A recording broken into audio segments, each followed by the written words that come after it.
Hello mga ka-housewife! Dahil na-miss ko ang malunggay, eto pinakuha ko si Moy sa kapitbahay ng mga malunggay. Pero napakadami niyang kinuha mga ka-housewife. O diba, akala nyo, tinolang manok no? Akala ko din eh.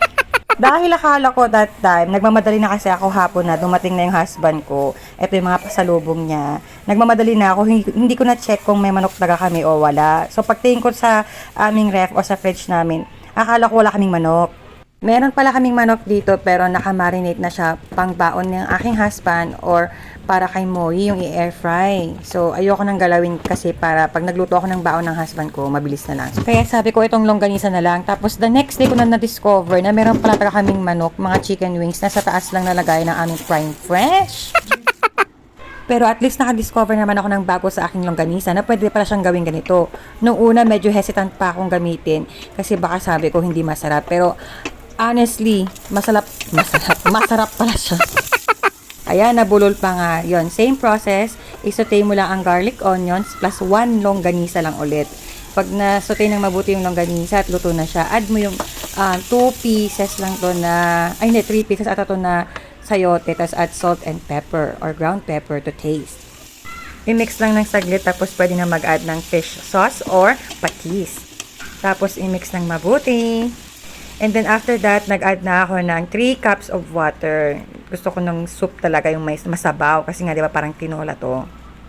So, pagka-add niyan, i-mix mo ulit. Tapos, pwede nang takpan. So, after how many minutes, kumukulo na siya. O, hinawakan ko kahit mainit, di ba? Yan. Sanay na yung kamay ko sa init. Manhid na siya, mga ka-housewife. Habang nagluluto ako, kachika ko yung mama ko sa video call. Nilagay ko na yung malunggay na napakadami. Daghan kaayo.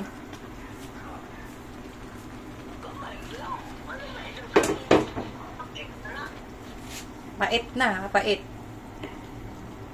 Hindi kalahati. O, di ba? Multitasking, cooking, while maritesing, charot. Sa kapitbahay, doon, hiningi mo doon sa kabilang kanto.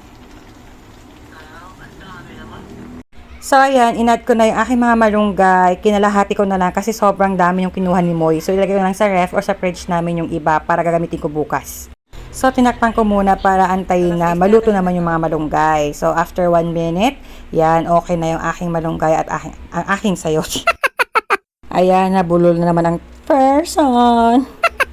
Kung alam nyo lang mga ka-housewife, ang hirap mag-voice over. And finally, luto ng aking tinolang longganisa.